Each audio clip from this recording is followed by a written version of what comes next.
Hello, welcome back for another episode of the Steebee Weebee Show.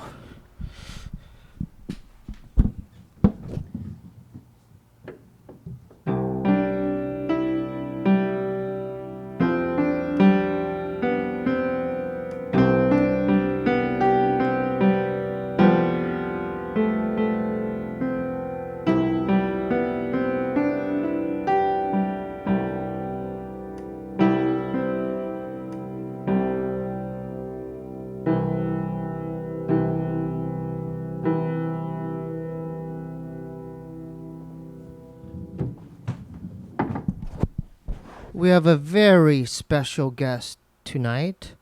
Please welcome for the first time, DJ Shortee. What up?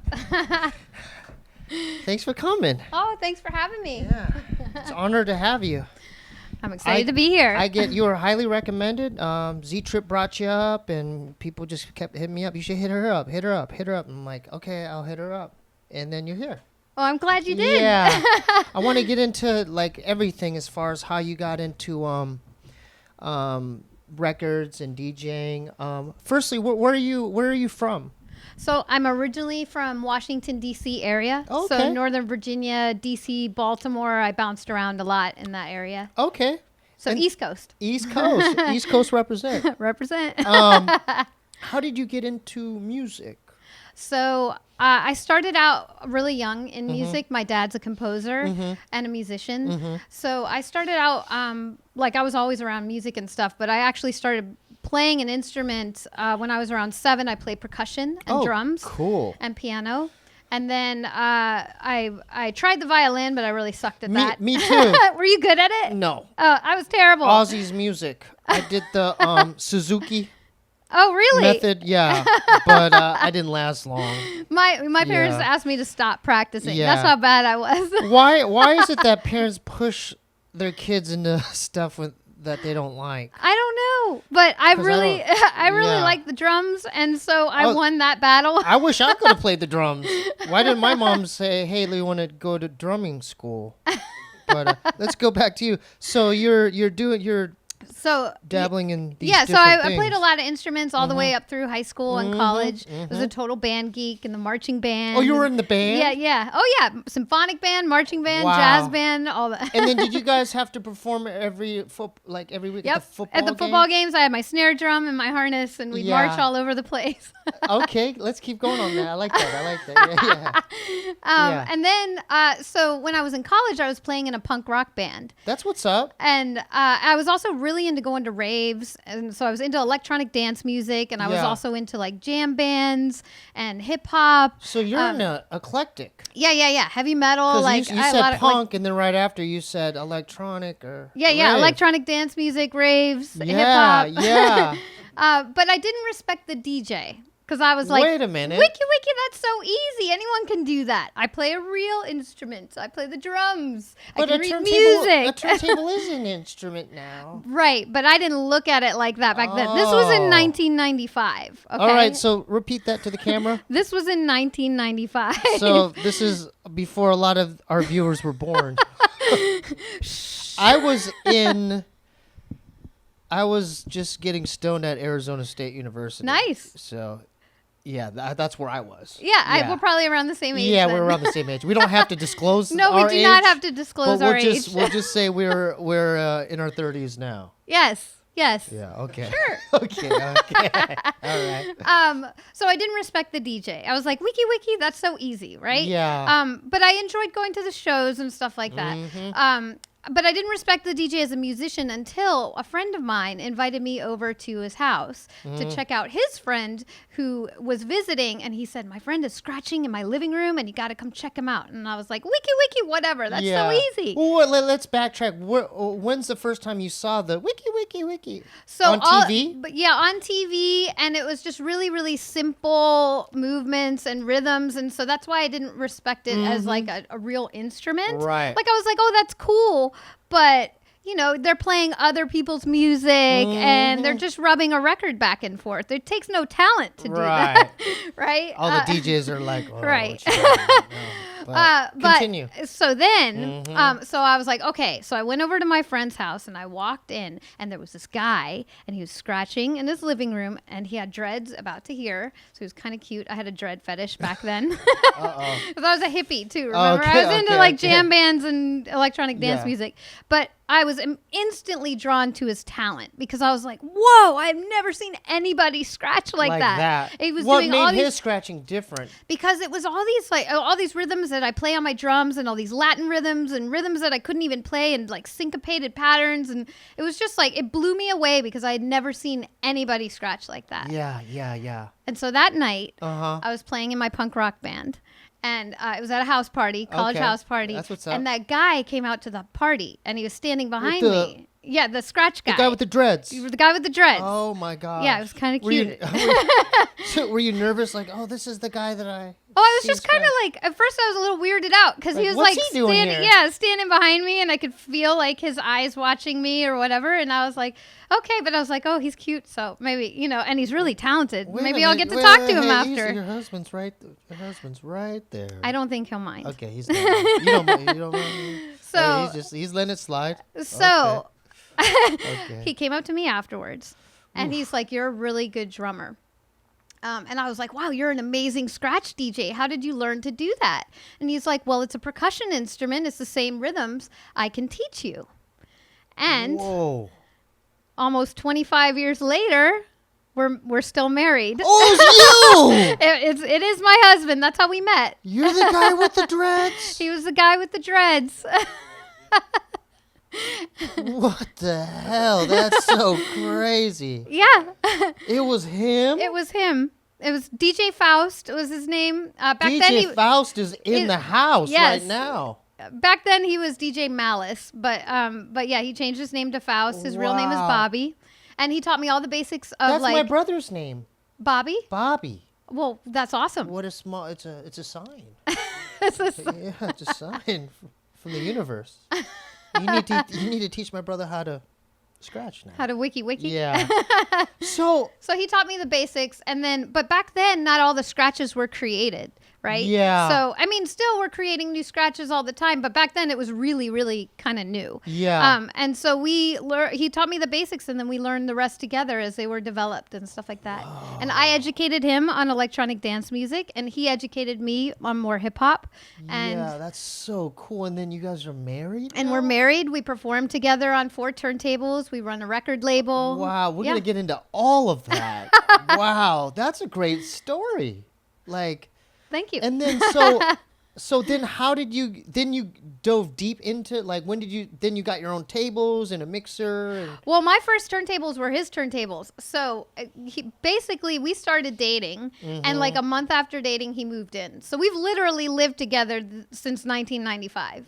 And so he moved in with his turntables. I had my drums, and then he needed a new mixer. We needed a new mixer. So I saved up all my money because I was broke back then. And I got this Gemini. It was a tiny little Gemini mixer. Yeah. And I got him that for Christmas. And that was what we both worked on until our cat peed in the mixer. Oh my God. And then we couldn't use it anymore. So we had to use another mixer. It was an MTX mixer. And he rigged the fader. So it was really loose. So we could scratch with it. And then, like, as far as were you getting into digging for records as well? Yeah, because back then there was no Serato. There was no Serato. There was no Final Scratch. I don't know if anyone remembers Final Scratch. Yeah. There was no Tractor. There was no record backs. There weren't even really CDJs back then. Like using CD turntables wasn't really common back then. Oh, they were like just coming. Yeah, they weren't even around back then. Yeah, I don't.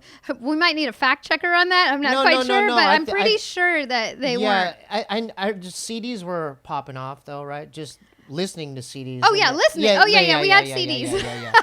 And then, like, what types of records were you digging for? Well, back then, it was a lot of hip hop and a lot of electronic dance music. So when I started DJing, I had one foot in hip hop because of the turntablist aspect. So scratching and beat juggling. But the hip hop that we played was more like instrumental, like obscure beats and breaks, funk. Like, give me some examples of some of the stuff you guys were checking out. Oh gosh, I'm curious. A lot of classic hip hop. So like, and that was the era too. Like Eric B and Rakim and let's see, Black Moon and I mean, Tribe Called Quest. Tribe Just Called the Quest. stuff that we were listening to at the time. Yeah. But he was way more into hip hop than I was, so he really educated me on that end. And then when that's why we're gonna have you back too. Yeah, we're gonna have him brain. back. He's off camera. Yeah, he's off camera. We're talking to this mystery man. Off camera's DJ Faust. Off camera's DJ Faust. So as far as as far as did you dig for electronic records? Yes. So then I was going to say at the same time, because I had one foot in like obscure beats and breaks and turntablism and hip hop, and then the other foot in electronic dance music. So I would play like progressive house and breaks and funky house, and so we played a lot of like let's see, like Crystal Method and Scott Henry was one of my favorite DJs back then. So we just played Basement Twins was like break beats kind of stuff. Yeah. And then that evolved into hard house, and then eventually we got bitten by the drum and bass bug. So we got really into drum and bass. Speed was just here, and I had no idea y'all were connected like that. That close. We've known each other forever. Yeah, I remember. She said she was around during the mid '90s as well. Like she was one of the first ones as well around during that time. The first time I met her, I think she reached out via email. Because she was asking for advice. She had I think she started like around shortly after me, so I don't know why she was asking me for advice. But she started around the same time. I think I've only been DJing a little bit longer than her. Wow. And so, like, did you get into production as well? Like, yes. So we started getting into production around '97. And that is around the time. So we were in a turntablist crew called Third World Citizens. How many members? Oh, I got to list them to count them. So there's Craze, DJ Craze. So he's DMC champion. Yeah, DJ Craze. Won 3 times solo, 3 times team. Yeah. But you were on some of those videos too, right? Not the DMC videos. Oh, okay. But we did a lot of performances together. Right. And then Clever, who's also DMC champion. Shotgun, so that's 3. Bobby and I, so that's 5. T-Rock, King James, and who am I forgetting? I think that's it. That's it. So 7 people in our crew. And around that time, Bobby, was working on his first album. Well, and actually what it was just like this really elaborate mixtape that he was making on a Yamaha 8-track, right? That's what's up. So, and every effect, there was no effect processors or anything like that. This is an 8-track right here. Yeah. I mean, this is basically the modern version of, back then it was cassette tapes. Like, do you have a TATSCAM? Oh, you remember TATSCAM? It was a Yamaha. It was about this big. Yeah. But, Yamaha. But it's the same idea. Yeah. Same idea. And there was no effects, so every echo that you hear was done by hand. You record it, play a little lower, and it was a massive, really intricate scratch album, basically. So everything, all the beats you heard were scratched in, That's a lot of it was very meticulous layers. Yes, and so that was his first album, and actually it was. One of our friends was a writer, and he put one of the songs from the album on his answering machine. And Dave Paul from Bomb Records called this writer's answering machine. The writer's name was Dave Tompkins. And heard the message of Bobby's track on there from the album and was like, what is that? I got to sign it. I got to put it out on my album. So that's how it got signed. And then when he was finishing it, he featured myself, and he featured Craze, and he featured Shotgun. I think T-Rock was on there, or I don't remember all the people it was some of the crew members. Yeah, that's crazy. And that was also the first turntablist album ever released in history. So give him props. He just featured me. It was my first time on record, but Say that again. That was the first one? First turntablist album ever in history. Wow. Before Mixmaster Mike, before Hubert, before anybody. We just eked it right in there. Y'all are pretty OG then. That's pretty OG. We're still in our 30s. Yeah, that's pretty good for being 32 years old. Yeah. Going back, because you just said a lot of information. I was trying to explain to Craig what does DMC stand for? Disco Mix Club.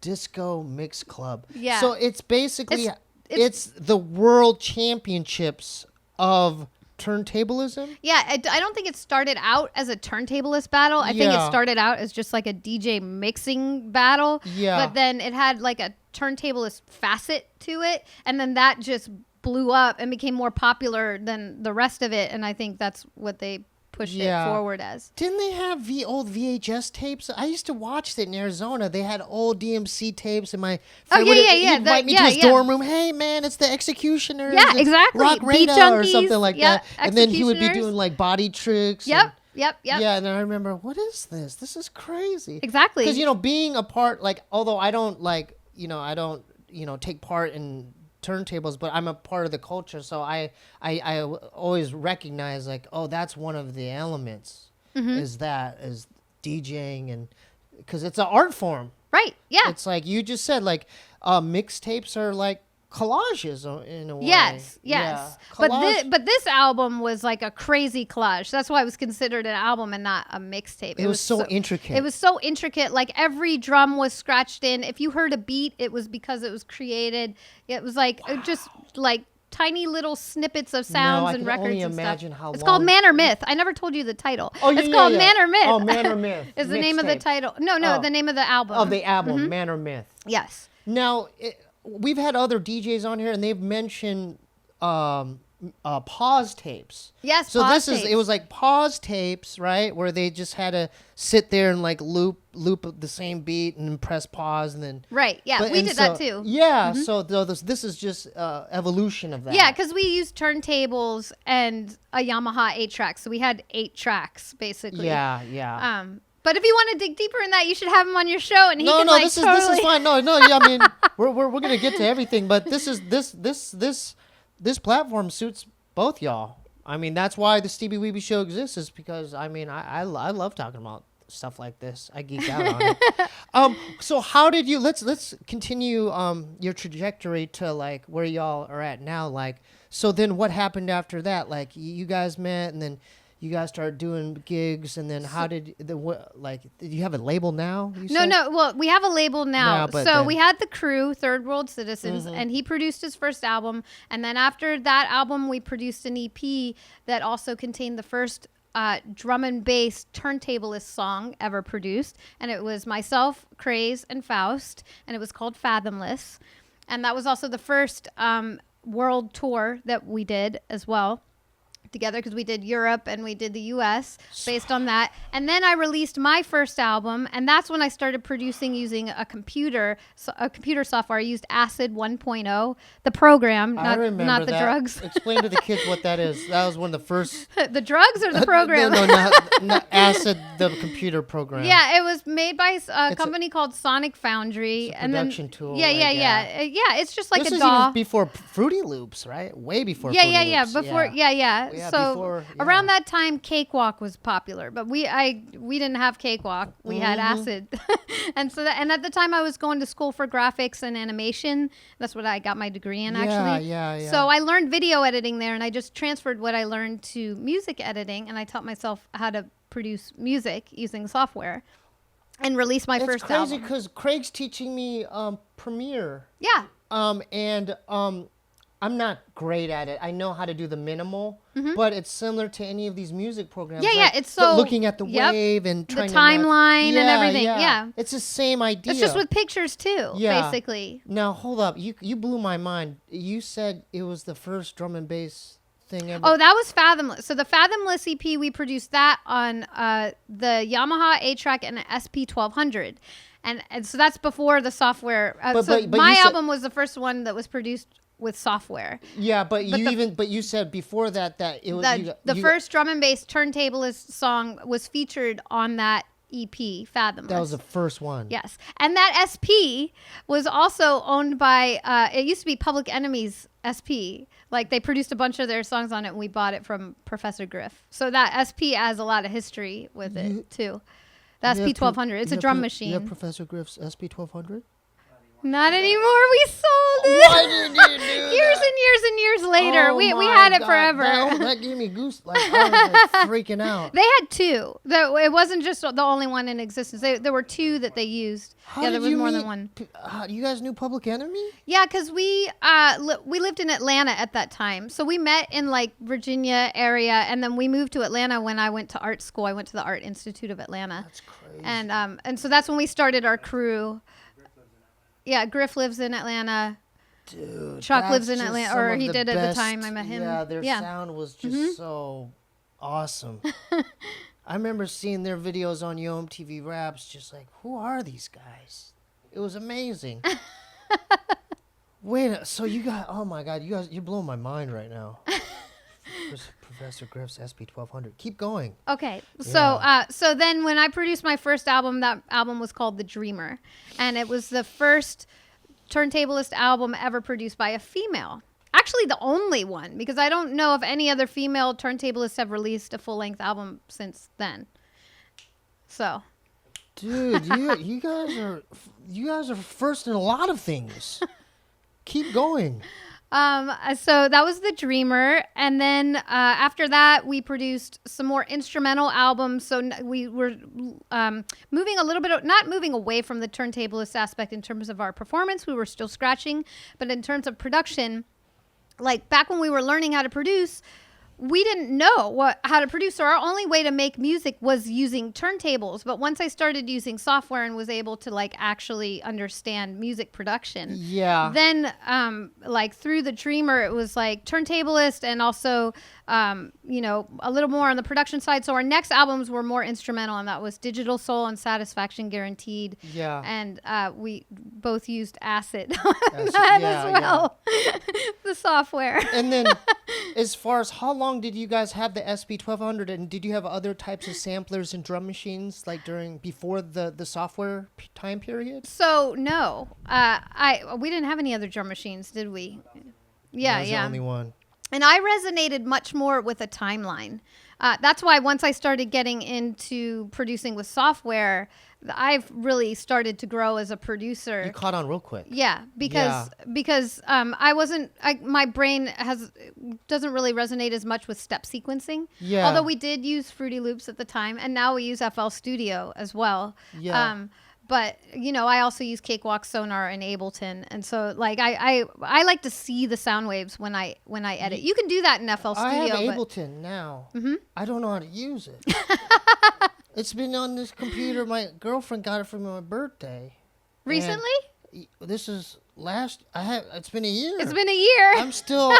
I'm still stuck in. I'm still using the SP-303 because I'm the opposite as you, where I'm like, I like looking at it, but I like just listening to it and then like feeling it, and then you know what I'm saying? Yeah. Mm-hmm. Yeah. So, but I mean, why not utilize the technology if it's there? Mm-hmm.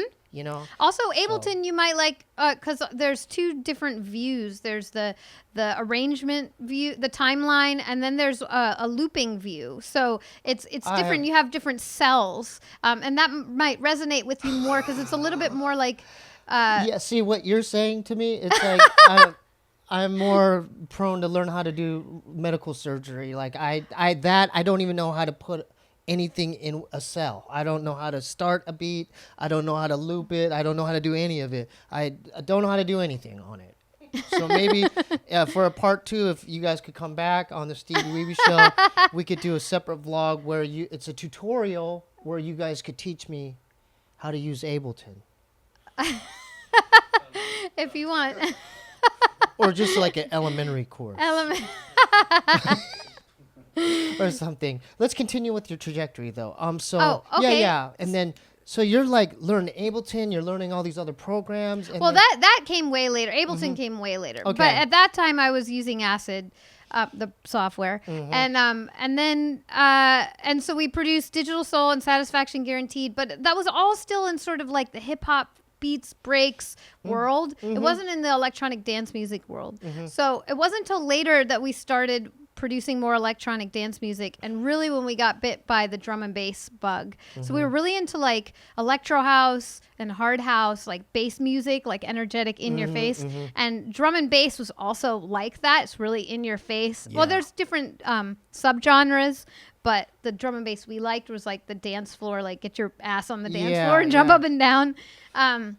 And so we started producing drum and bass as well. And we started performing as Urban Assault. So that was, we would perform on 4 turntables, and it would be like drum and bass sets. Drum and bass, dubstep, glitch hop, trap. Now it's evolved into like a multi-genre bass music type thing. And then we started our label in 2006. And that's Heavy Artillery Recordings. It's a multi-genre electronic dance music label. So it's all bass music as well. What's the website for that? HeavyArtilleryRecordings.com. Say it one more time to the camera. HeavyArtilleryRecordings.com. On Instagram, it's Heavy Artillery Rex. Also, there's a lot of really cool animations and stuff. Yeah. And Bobby does all the motion graphics and animations for the label. He's multi. Yeah. He produces, he DJs, he does graphics. Yeah. We both wear a lot of hats. Wow. Yeah. Now, is this around, because I reached out to Raul as well. Yeah. R-A-W. Is that around that same time period? I need to get him on here as well. He's a more old school drum and bass than we are. Is he OG? Yeah, we were in the turntablism world when he was starting out in drum and bass, I think. Okay. We didn't get hooked onto drum and bass until around 2002, 2003. That's when we started buying the music. Even though we produced a drum and bass track, we dipped our toe in it, but we weren't full on until like 2003 to 2004. And then we moved out to LA in the end of October of 2004, and we started our label out here in 2006. Wow. And we've had that running, and that's all electro house. How long has it been going now, the label? Since 2006, and so I got to do math. You're making me do math. No, it's okay. This interests me. 6 minus 19, 13 years. 13 years. Yeah. And this opens up a whole different hallway here as far as like, what is it? What have you learned? Like, how do you even run a label? Like, did you guys have to just jump in and learn as you went? And yeah, so we had the reason why we started the label is we were producing a lot of drum and bass at the time, and we were releasing it on other people's labels. But drum and bass is really, really popular in the UK, and so that's where all the hot labels were. And so we were sending our tracks, and they were signing them, but they were like, "You guys sound too American." Wait, what does that even mean? Can you sound a little more like UK-ish, right? And we're like, "But we are American," and we were just getting kind of frustrated because we had a vision for our sound, but we kept feeling like we were stifled. And so around that time, digital labels just started coming out. Before then, to release a record, you had to press vinyl, and it's really, really expensive. We did that once with one record, but it was just like the turnaround time takes forever. To get rid of your merch? I mean, like all the records and everything. Yeah, you got to sell them. It's expensive. Whereas a digital label, there's no overhead, right? No, you just put it up online. Right. And in 2006, Symphonic Distribution was just starting out. And that's our distributor that we got hooked up with. Reed also is on Symphonic for Play Me. Oh, that's crazy. Actually, she started her label the same year we started our label. That's so crazy. Yeah. And it was a digital hers is digital too. So everything was digital, and all our first 50 releases were all just our music. So it was electro house and drum and bass. That's cool. Yeah. And then when did you start reaching out to other artists? I think it was around 2008, I want to say, 2 years in. But we were releasing 2 EPs a month. What? Yeah. Yeah, it was it ended up 2 EPs of 2 tracks a month. So it was a crazy amount of work. Yeah. We were cranking out music. So you guys were on it every night. Yeah, pretty much. I was doing all the graphics at the time, and because he hadn't learned Photoshop yet, and I had the degree in graphics. Dude, that's inspirational, and we were producing man. all the music. I pound you up for that. No, that's inspiring. Because I'm sure there's a lot of people that's DIY, great man. Yeah, and then you just. I was just gonna ask, were they in competition for artists with labels? Were you competing with Reed for artists? No, because Reed Good was question. Yeah. Craig asked, was she competing for artists? With Reed. With No, Reed. no, No. I mean, there was a little bit of crossover because we would release some dubstep, but we're a multi-genre label. Yeah. And her label was mostly dubstep. Mm-hmm. So while there is a little bit of crossover, we weren't really competing with each other. Yeah, and that's cool. also around the time that we started, we were only releasing our music. When she started releasing, signing people right away. Well, yeah. So yeah. we didn't start signing other people until around, I want to say 2008. Don't quote me on it, but I'm pretty sure. Yeah. 2008, 2009. And who are some of the first ones on your roster? Captain Panic. Shout out to Captain Panic. Shout out to Captain Panic. Yeah, Captain Panic in the house. Yep, it was a duo. They called us their rave parents. Yeah. Because biologically we could have been their parents, It's like okay. in terms of age. You guys look great for 30. 32. Yeah, thank you. Yeah. So who's Captain?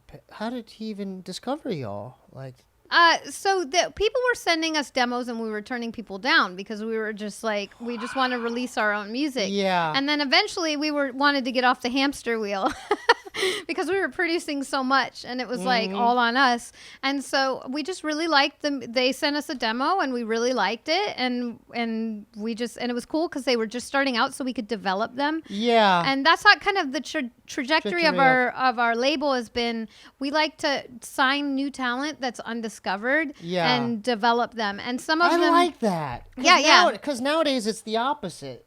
You Yeah, know? they want a don't- name, They don't right, develop right. you. They're like, hey, get a hit single and then you're done, type thing. But you guys develop your yeah, artists. that's what. Yeah, we really enjoy doing Yeah, that. yeah. That's a great part of the process. I would say we're like a mid-level label, so we'll pick them up, and it's the music that we personally really like the sound. We only Yeah. sign music that we actually like. So what's the criteria then? Like if someone were to send Send you a demo? Yeah. What are the top things you're looking for? Originality, uniqueness. Yes, all that. But Those it are also, important, right? That's very important. Originality, uniqueness. Yep. But it also has to fit the sound of the label. So just like as I was talking about the kind of music that we play is like really in your face, Heavy Artillery is aptly named. It's like in your face. So you have people like punk, like hardcore punk people sending you stuff? It's not punk though. It's electronic dance oh. music. So it has to fall in the vein of like dubstep, drum and bass, glitch hop, trap, a little bit of electro house, but all like really in your face, heavy on the bass. Heavy Yeah, bass. in your face. There's some a little more atmospheric stuff once in a while, Yeah. and we do have an artist named Arcasia who does like some really epic orchestral dubstep, but he does a lot of different types of things. So some of them really fit in the vein, and other are more experimental. But he's one of our flagship artists. So if as long as some of it fits the vein of the label, and then there could be some like stuff on the B-side. I say Yeah. B-side in quotes because it's digital. There's no record. Right. But, that's like a little bit different. But it's definitely got to be high on the energy. Okay. What's the incentive for an artist to get with the label? Just for more exposure? Or Yes. More exposure. Because y'all are already established Yes. in your scenes and Yeah. stuff. So. We have a big audience. Yeah. We're really established. And then us as artists, too. Well, that's what I mean. The label is label's established. And, yeah. Mm-hmm. Yeah. Right. It's a platform to, hey, this artist is on this platform. Right. Check him out or check her out. Right. Because Yeah. a lot of them are just, they're just starting out. They've been making tracks but they're in their bedroom and they have no exposure, and we can give them a much bigger platform. Yeah. But not only that, like in terms of our label, like we fully develop, we help them with their logo. We help them with You help them with Yeah. that We help branding. Unless if they already have a logo, that's cool. But a lot of them come to us with nothing. And so all the animations you see, all the artwork and stuff, that's all. Wow, it's all us. you guys in-house. Yeah. Yeah, and now it's a lot of Bobby because he learned Photoshop and motion graphics. He knows all of that. Yeah, he taught himself. Yes. Yeah, Mr. Faust. But yeah, multifaceted as well. Yeah, we wear a lot very of hats. impressive.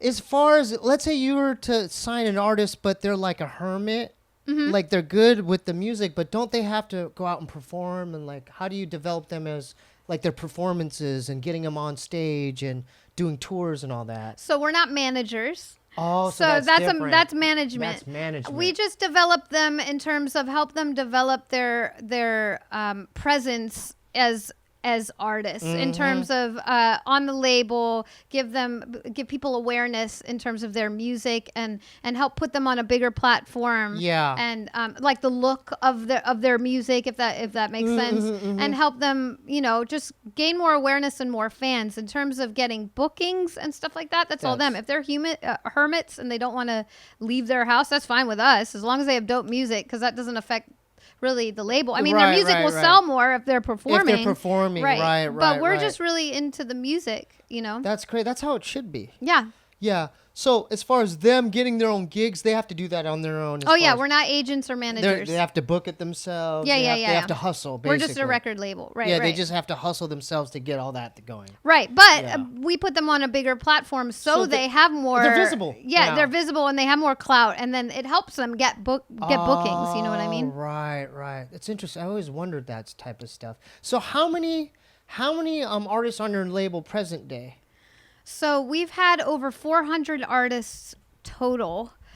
They cycle through, and then some have stayed with us, and some have gone on to bigger labels, and some have gone on to bigger labels but still release with us because they just really like the relationship. But we don't make anyone stay exclusive, because as artists ourselves, we never wanted to be exclusive because we felt like that would hold us back. And we also know our place as a label. We're like a mid-level label that helps break artists. Our goal is to put them on a bigger platform so that they can grow. If they want to stay with us, that's great too. I mean, we do have some artists that stay with us. Arcasia started his own label, but also still releases with us. That's great. But so now I would say, what do we have like currently?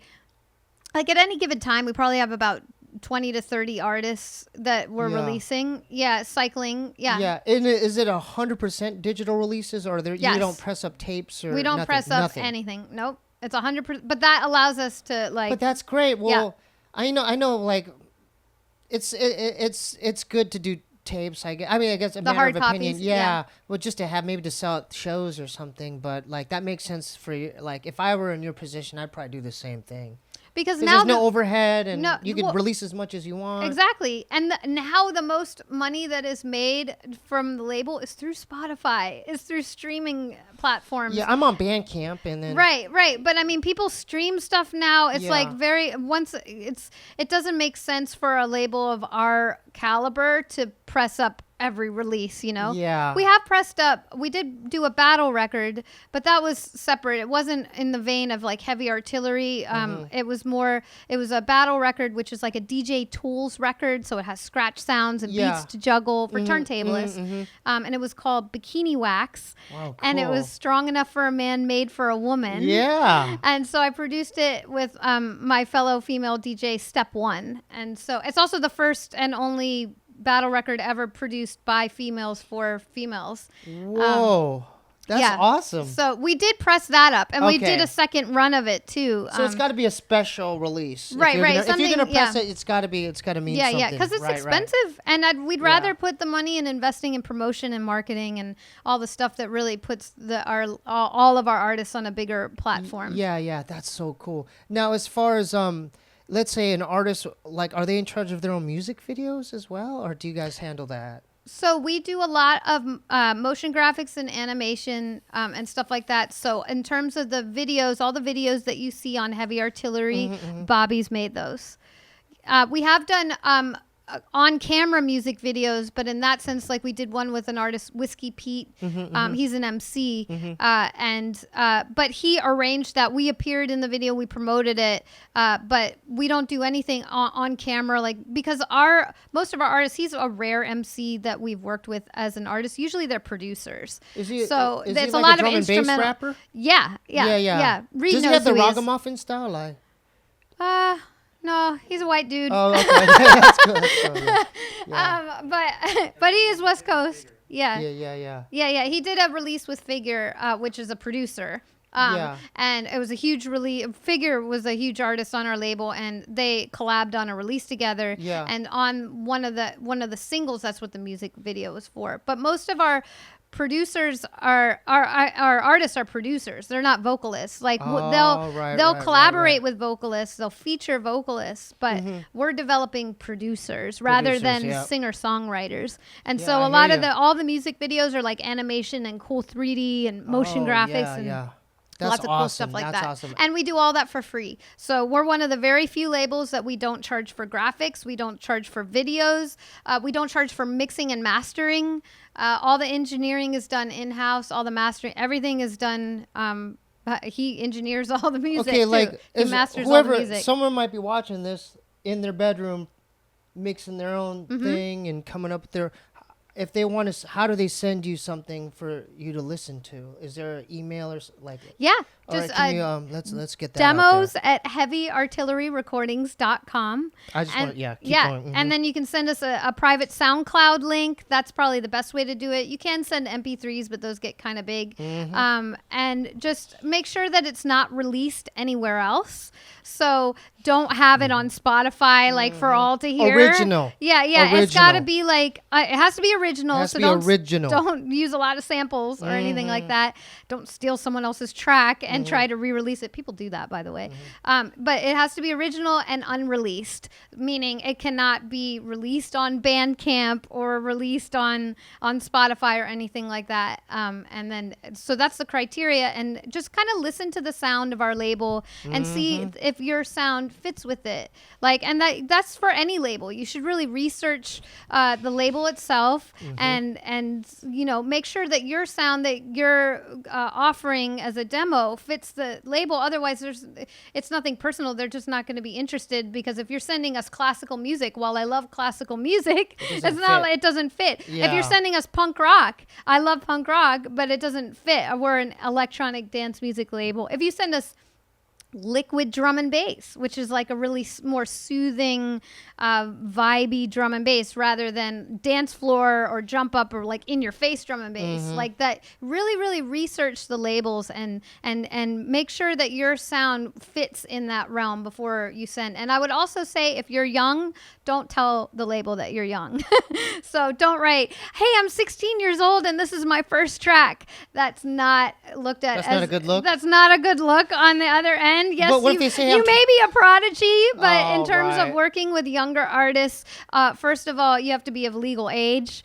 So that's one thing. And then otherwise we got to work with the parents, and that's usually a headache. And also when you're younger, I don't know about you, but you try one thing for a little bit and then you move on to the next. And I'm not saying there aren't prodigies out there or people that are going to stick with it long term, but just as a label, just working with the artist, it's a relationship. Like you're sort of getting into a marriage, and so you want to make sure that the artist is in it for long term. So if you're young, that's fine, but just don't say it when you're sending the demo, because it's not looked at as a positive thing. That's great. And also another thing I would say, I love what you do, because this is, people don't know this, and I wish someone told us when we were starting out too. But in terms of when you're emailing demos to labels, make sure, first of all, I would write an individual email to each label. Make it personal. Say something about the label that you like. Don't send a mass email out to a bunch of labels with some stock message, all right?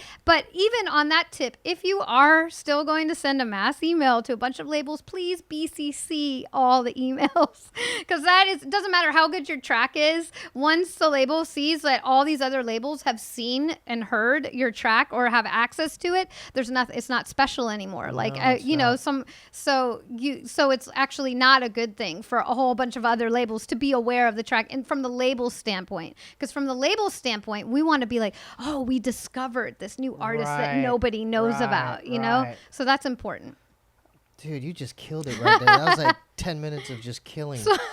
Just giving you the right information. You know what I mean? That's great that you did that. Was that correct?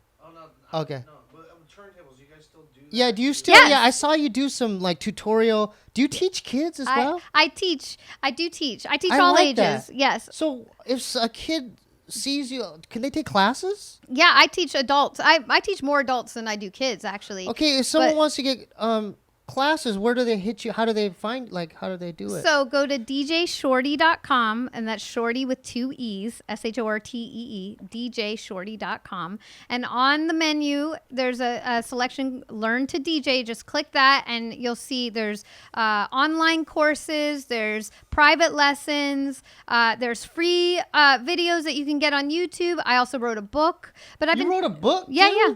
Uh-huh. Well, how'd they get your book? Let's talk about It's your it's book. on it comes with a DVD. I've released a DVD series. I actually What released the hell? Are you guys always working or what? pretty much. Do you have any time So- for leisure or vacation? No. It's like you're writing books, you're doing music videos, you're listening to submissions, you're constantly doing something. Pretty much. You need I like your grind. You gotta have at least one day to relax. Well, we do work out of our house, so Okay, we can do good. it in our underwear if we Oh want. my god. So hold on. He doesn't wear pants. I usually wear leggings in the house. But You guys do he's movies? pants-free. Do you have a movie coming out too? I'm an actor. This is I'm an insane. actor, and I wrote a comedy series. Oh my It's a half-hour God. comedy series Yeah. about a former superstar female DJ, now single mom, who's trying to make a comeback in a scene where she's no longer relevant. That's crazy. So Wait, yes, hold up, wait, we wait. wear What's a your lot book? of Hold hats. up. Let's go back to your book. But what's your book called? So the book is called Spin Now, the DJ Starter Handbook. So just to backtrack a little bit, I started DJing in 1995. I started teaching in 1997. So, and I would recommend that for anyone, even if you don't aspire to be a teacher in whatever you're learning, each one teach one. And also for selfish reasons, because when you teach someone else, it forces you to break down what you just learned in a way that you can explain it to someone else in steps, which then helps you to integrate it in yourself much better. So teaching has made me such a better artist. And so that's why all my students, part of their homework is to teach someone else. Because it's whether they want to be teachers or not. That's awesome. And I always say you just got to be one step ahead of the person you're teaching. You don't have to be an expert. And that's what I did in 1997. I was just one step ahead of the student my first student. And that student was about to quit DJing. I didn't know it at the time. But my lesson with him got invigorated. He learned the stuff he needed to learn. And then he's still a DJ now. His name is DJ Enki. He lives in the Bay Area. He's been teaching ever since. That's so cool. But yeah, so I started out teaching then. I released the first DJ instructional video that teaches mixing, scratching, and beat juggling. You've done a lot of firsts. Yeah. You've done like 10 firsts. And Well, how do they get that? well, that was on VHS. Well, how do you get the VHS tape? There's someone out there that might have a VHS okay, player. so it started on VHS, and then we refilmed it and released a DVD series. It was a 3-part DVD series, Wow. and so that was in the early 2000s. And then I started teaching at the Scratch DJ Academy, where I really honed my curriculum. I had full reign on what I wanted to do. I Where's that wasn't located? following their curriculum; it was all mine. Where's this Scratch Academy located? So the Scratch DJ Academy is kind of like where is it? Like I can't remember the name. It's in LA. But who else is a part of that?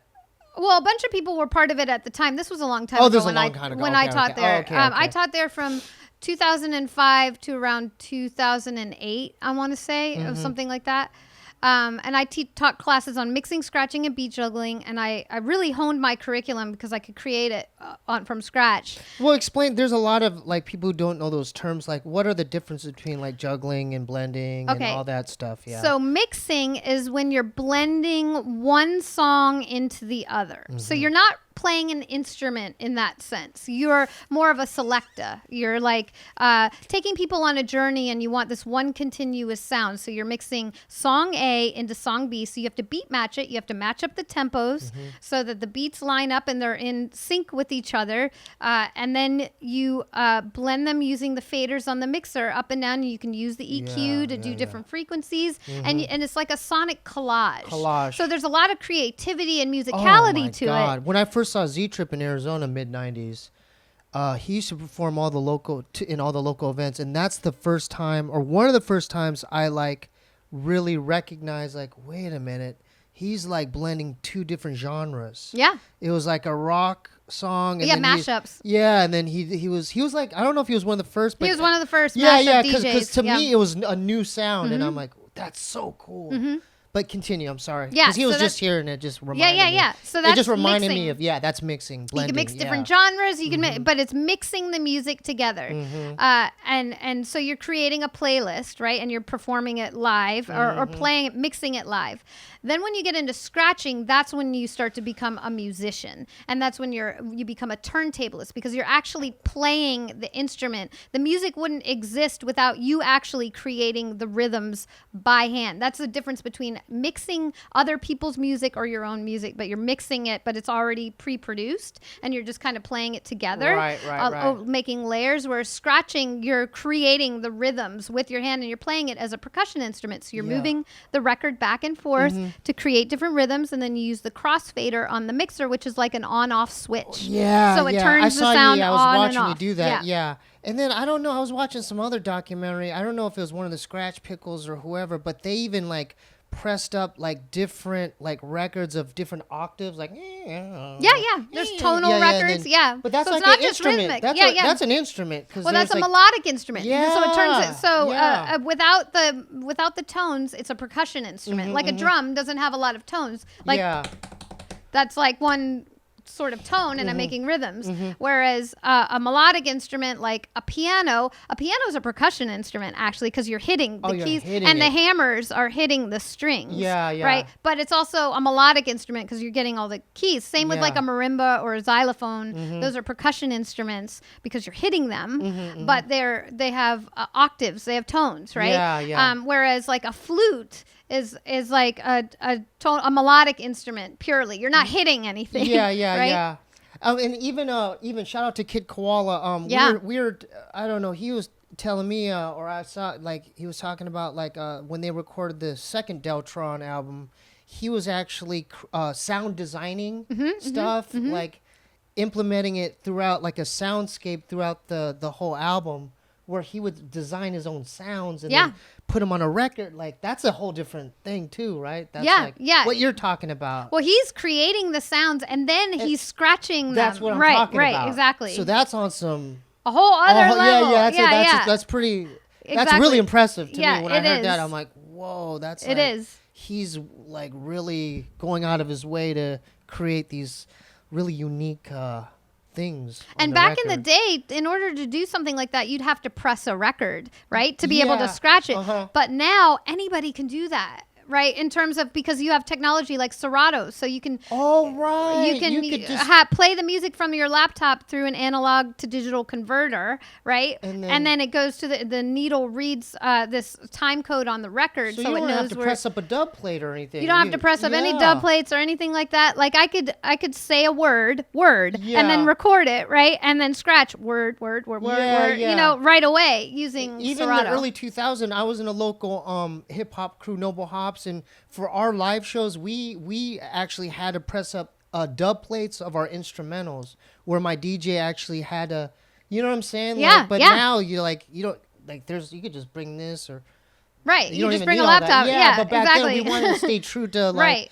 Like because like we would be like looking up to Ugly Duckling and like whoa, like they're like, wow, look, Einstein, like they're like really using the turntables and all that.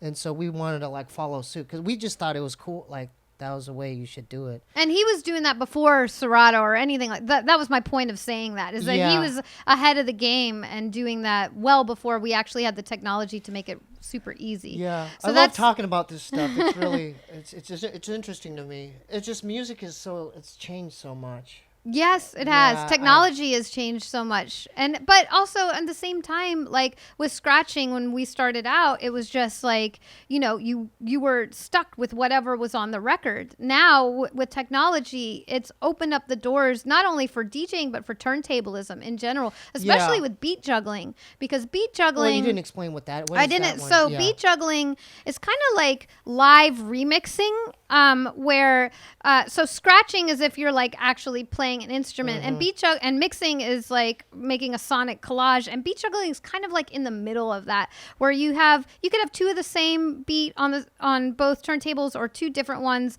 but it's basically you're shuffling the beats together. So I'll play a kick from here and a snare from here, and the way you do different patterns and different techniques, it shuffles them in different ways, and you're literally juggling the beats. That's why it's called Right, beat juggling. yeah. Right, to create new patterns and new music from these beats that already exist. Yeah, so yeah. that's beat juggling. Now, as far as someone who were to take a class from you, that's not till like 3 years in or something. No, right? I teach beginners. I teach How to beat juggle? Yeah, well, I'll teach you whatever you want to learn. You don't have to learn to mix to learn to beat juggle. You don't have to learn to mix to scratch. And you don't have to learn to scratch if you just want to mix. Some people just want to be mix DJs. Some people just want to be turntablists. I have some students that just want to beat juggle. That's all they want to do. They don't want to scratch. They don't want to mix. They just want to juggle. How much for one class? Like, let's say one of us wanted to take a class, like. So my private what are the lessons- rates? Yeah, what are the rates? Let's get the rates going. Well, at the time of this recording. No, because yeah. you never know.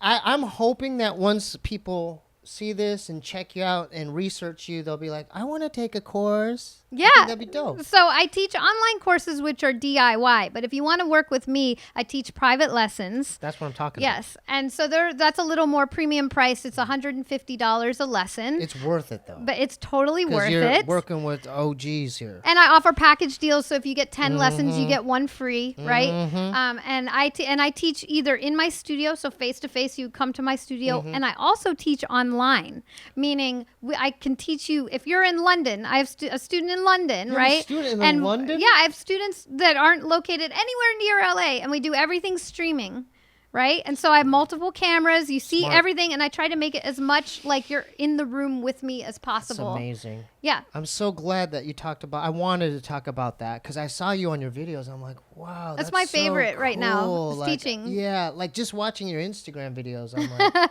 how's she doing that? It seems like you're like The scratching, like even yeah. with the fader. It's like you're doing it so fast. But that comes with years of you Yeah, have it's to practice. practice. It's like, yeah, it's if you want to practice. get good at anything, you have to Yes. put in the time. Yep, right? you got to put in your have to put 10,000 time. hours. Hours. It really is. Yeah, That's it a is, proven right? fact. Yeah. I love getting DJs here. Like you know, that's why DJs are always welcome here on this platform. I love it. I love even different genres. I don't think we've had have we had a house DJ? But, We played house, so yes, you've had a house DJ. Okay, yeah. Is there anything that we're Gonna plug. yeah, we're gonna wrap it up. You did awesome. Oh, thanks, man. And then Mr. Faust, we'll talk after as well. I need to pick his brain. I want him to come back and then just add on to this conversation as well. Cool. Now's the time. Let's. I want for you to give out your social media, your websites, how to contact you, and like all that stuff, like all of the plugs and stuff. Okay. Like so, yeah, you could start with your Instagram and then your website and your label and all that stuff. So my Instagram is at DJ Shortee. So it's DJ SHORTEE, short to the double E. By the way, I'm the first Shortee. There were no other Shorties before I started, and now some short DJs got the same idea, but they spell it with a Y or something different. 1995. Yes, Recognize, 1995. Better recognize. 95. Do the math. And then my website is djshortee.com. So DJSHORTEE.com. What about the label? The label is heavyartilleryrecordings.com. And on Instagram, it's Heavy Artillery Rex. Okay. Rex. RECS. Because at the time we started it, they had a character limit. I don't know if they took that character limit off or not, but it had to be shortened. Yeah, 'cause okay. Recordings is a long word. And then again, if a DJ wants to submit like to get on your label, where do they hit you up with that? Just again? demos at heavyartilleryrecordings.com. Okay, that was a real pleasure. I want people to learn about you and to take some courses as well. I would love it. Yeah, I would love that too. You and I got to get together. I'll teach you how to scratch. I don't know how to do any of that. But that's my job. Yeah, I'll teach you. I know. I'll teach you how to I scratch. would probably end up ruining the record. I like playing records and sampling and stuff like that. You won't ruin the record. After. We'll talk Okay, after. cool. Yeah. But you could make your own sound, and then I could teach you how to scratch it. Oh, okay. That's what's up. See? Okay. Give Kid Koala a run for his money. No. That'll take me 50 years to even get close. Yeah. That's DJ Shortee. Definitely support her. Check her out. Check out her husband. And can we shout out your husband as well? Yes, DJ Faust is his name. DJ Faust. F-A-U-S-T. DJ Faust. On Instagram, he's DJ Faust Pix, P-I-X. Yeah. But if you email info@Heavy Artillery Recordings, he handles that email as well. And then together we're Urban Assault. Urban Assault. So, and on Instagram, it's Urban Assault Music. Yeah. Are y'all touring soon or doing shows? Yeah, we tour all the time. Okay, when's your next? What's up with the... So I just came back from Chicago. Oh, okay. But I'm just saying, is there any future dates that we missed? Yeah, I'm hoping that we'll be able to play Respect soon. Because we usually play around this time. Respect is our, but that's actually in LA, but it's one of our all-time favorite drum and bass parties to play. So shout out to Respect. Yeah, Respect shout out to Drum Respect. And Bass. Yeah. It's the longest running drum and bass weekly in LA, and it's one of the most lauded drum and bass events in the country. So if you're in the LA area, come check out Respect, because if you want to be educated on drum and bass, and I think they also have Respect Radio, so you can you don't have to be in LA to check them out. I just totally gave a commercial for Respect. That's cool. But they're awesome. This whole podcast is a commercial. Yeah. Literally, it is. But I don't get anything out of that one. But that's the reason why I have this platform, is to do exactly what we just did. Because I want to give people the platform, people that I think deserve the recognition, to just get the spotlight on and be like, hey, check this person out. That's all. And we'll talk afterwards about I want to learn more about these people, as far as So that was DJ Shortee. We have a Patreon attached to the show. Go to patreon.com/Steebee Weebee if you want to help support the show. Our newest patron this week is Francisco Lopez Pantoya. Okay, thank you, Francisco. Welcome to the family. I have a Bandcamp, Steebee Weebee Bandcamp.com. And thank you, Adrian Walker and Brenda Perry, for buying those albums this week. Appreciate that. The Instagram attached to the show is Instagram/QUANGOU. Definitely check out WFE, Lasco Projects, as well as the Necro Electric Podcast. Check out my man's movie, Hollows Grove. Hollows Grove, written, directed by Craig Efros. Okay. I have a P.O. Box vlog. If you want to send stuff, send your packages to 1425 North Cherokee Avenue, P.O. Box 1391, LA, California, 90093. We also have a new series called Steebee on the Streety. People seem to like it. It's on the street interviews. We got more coming.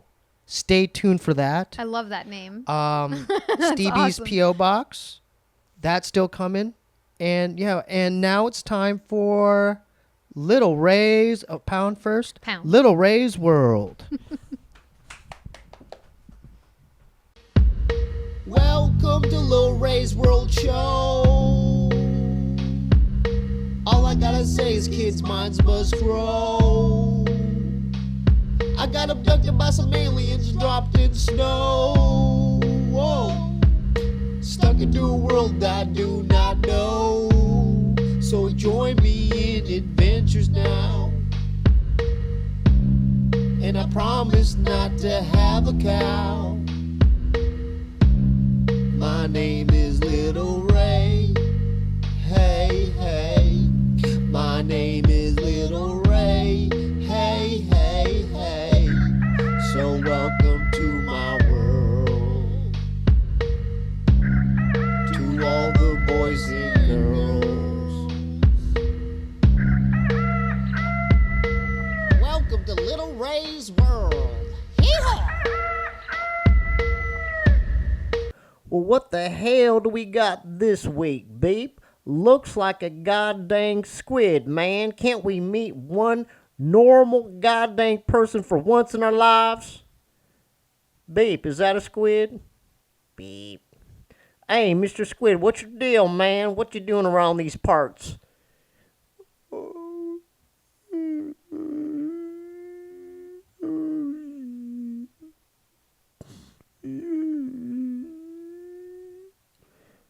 Let me see if I understood you correctly, partner. You're basically a fisherman who fished for squid and you slid off your boat and drowned, man?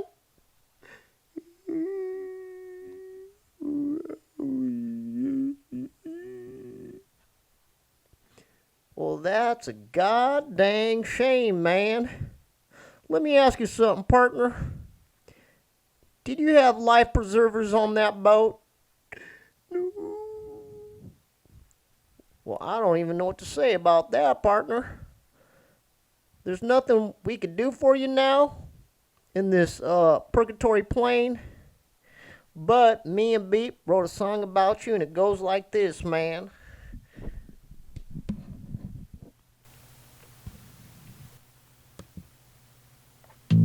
This one's about Fig the Squid Man. Listen up, kids. The squid man, woo! Fig the Squid, he was a big fisherman that wore a wig. He tore a limb trying to fish for a squid, that's what he did. Fig the Squid slid out his boat, squealing like a little pig, drowning in the ocean where all the lovely dolphins live. A life preserver's what you give a person on the water grid, but no one was there, man. What a crappy type of gig. What the hell was wrong with Fig? Tripping like he was on Sid. Now he can't have his honeymoon there in Madrid. What a stupid man. I've seen more brains in a kid. If he was my brother, man, I would flip his lid, you dig. Poor Fig the Squid, he's the size of a little twig. Now he is a tiny monster of the sea. Take a swig, say a little prayer and give a toast for Fig the Squid, a person that had more to give to the universe he hid. Camouflage away this way, back and forth, oh what a gig. Fig the Squid man, Fig the Squid man, Fig the Squid.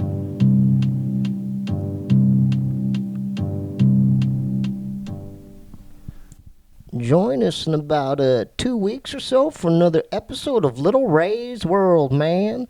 And make sure you go to www.steebeeweebeshow.com and get some of that cool merch, man. Let's get her done and see you later.